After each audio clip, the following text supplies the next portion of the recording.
Hello, Chestatee families. I'm Meg Killingsworth, your family engagement coordinator, and I'm here with Stacy Holbrook, our receptionist, and we are talking today about some attendance tips, some helpful tips. So, hey, Miss Stacy, how are you? Hey, good. How are you doing?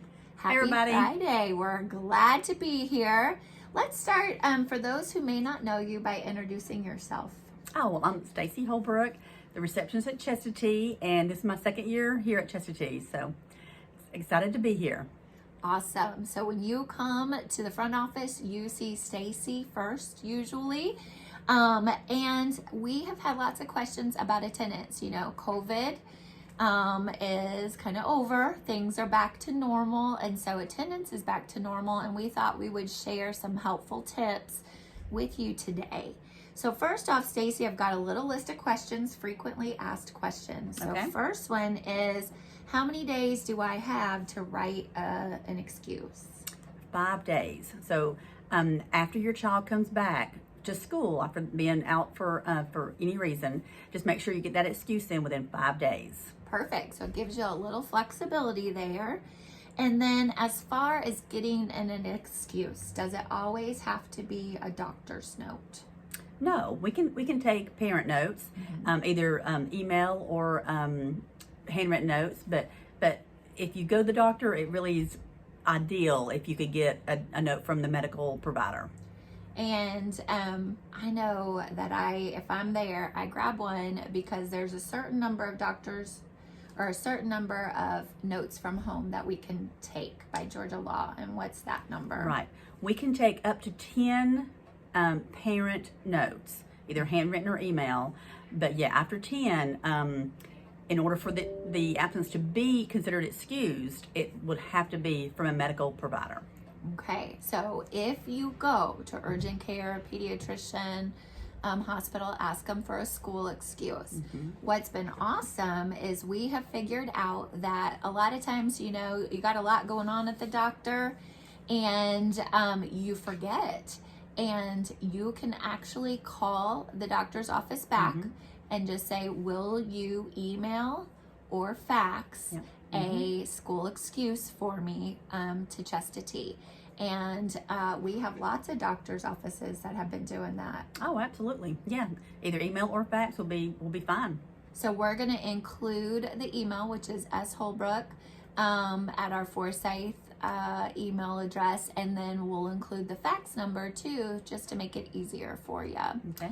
And I'll tell you a little tip that I did with my girls is when I would send an email to the teacher, I would copy Miss Donna, her email right there in the CC. So you would copy Miss Stacy, but then teachers are so busy in the morning getting everybody checked in.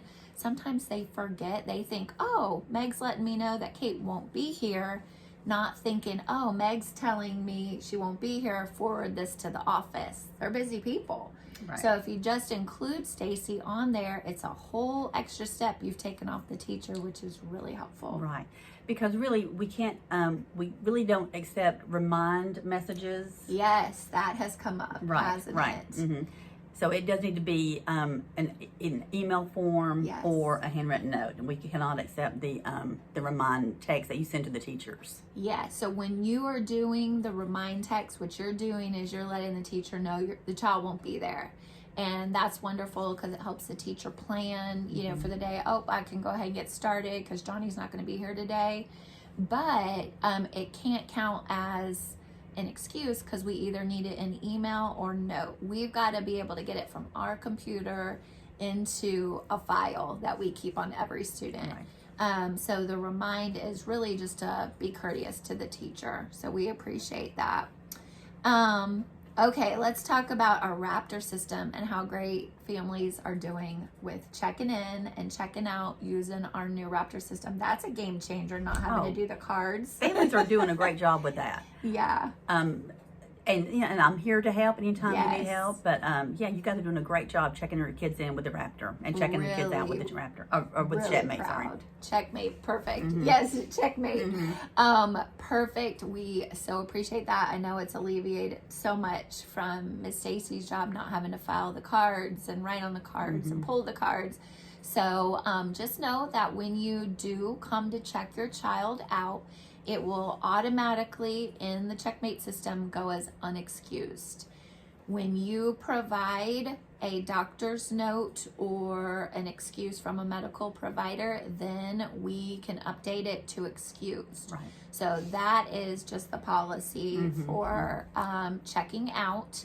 And it needs to be a medical provider note to excuse that. Right. And checking early in late. release. I mean, other than just the morning car line if you're tardy, but if you're checking in school, a couple hours late, we do need a medical note for that as well. To be excused. To be excused. Yep. And then Georgia law does require us to send an attendance letter after 5 unexcused absences. So just know those are hard for us to send too, but it's just to update you and keep you on track to know, oh, we got a lot of unexcused absences and we just need to be getting the excuse in.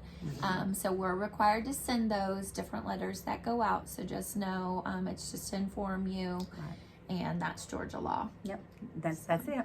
And if you get a 5-day letter and you have some medical notes that you have not turned in, just give me a call and we can work with you on that. Yeah, we're here to help you. So Stacy's been so kind in working through all these questions and issues with attendance now that we're back to normal, which I'm very grateful for. Me too. Yeah. So, well, everybody, we hope that helps. We're going to have this in writing and with our video so you can get the information either way.